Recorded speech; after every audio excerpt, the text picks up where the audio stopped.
አስደንጋጭ መረጃ ከአዲስ አበባ ተሰምቷል። ወደ ውጭ ሀገር ለመሄድ ያሰባችሁ ሰዎች ጥንቃቄ አድርጉ ሲል ፖሊስ አሳስቧል። አሁን ላይ በዚህ ጉዳይ በርካቶች ጉድ እየሆኑ ይገኛሉ። ሰሞኑን የተለያዩ ሰዎችን ወደ ውጭ ሀገር እልካለው እያለች ስታታልል የነበረች አንዲት ግለሰብን ይዞ ክስ እንዲመሰረትባት ማድረጉን ፖሊስ አስታውቋል።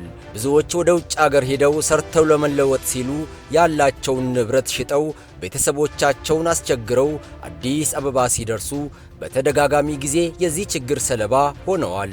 ያላሰቡት ነገር ገጥሟቸው በየመንገዱ ሲያነቡ ይስተዋላል። ታዲያ ተጠርጣሪዋ ወደ እስራኤልና ኒውዚላንድ ሀገር እልካቸዋለሁ በማለት ሐሰተኛ ቪዛ አዘጋጅታ ከተለያዩ ግለሰቦች ከ700 ሺህ ብር በላይ ማታለሏ ተደርሶባታል። በቃ ሁሉ ነገር አልቋል። በውላችን መሰረት 1.4 ተያዘ።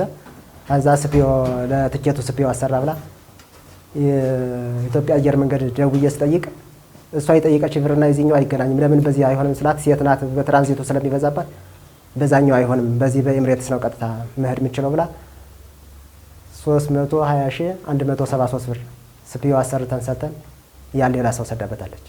በኋላ ያው እንዲያርጋ አርገች በኋላ ጠፋች።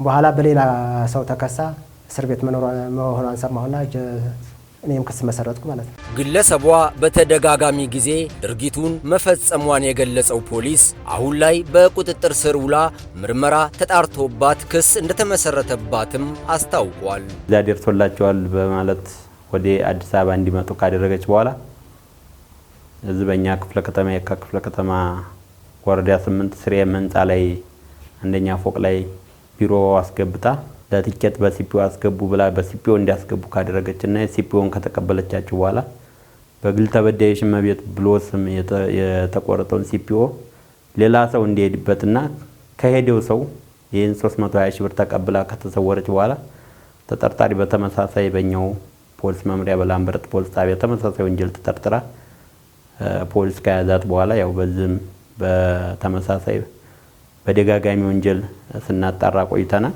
ምርመራውን ስናደርግ ቆይተን ለየካ ክፍለ ከተማ ፌዴራል አቃቤ ሕግ መዝገቡን ካቀረብን በኋላ ክስ በማስመስረት የፌዴራል ከፍተኛ ፍርድ ቤት ቦሌ ምድብ ችሎት በፈጣን ችሎት እንዲቀርብ አድርገን ውሳኔውን በመጠባበቅ ላይ ትገኛለች ማለት ነው። ተጠርጣሪዋ ቪዛ ለማዘጋጀትና ሂደቱን ለማስጨረስ በሚል ከግለሰቦቹ 770,173 ብር እንደተቀበለችም ታውቋል። ወደ ውጭ ሀገር ሄዶ ለመስራት ፍላጎት ያለው ሰው ሕጋዊ ፍቃድ ባለው አካል ብቻ ጉዳዩን መጨረስ አለበት ሲል ፖሊስ መልእክቱን አስተላልፏል።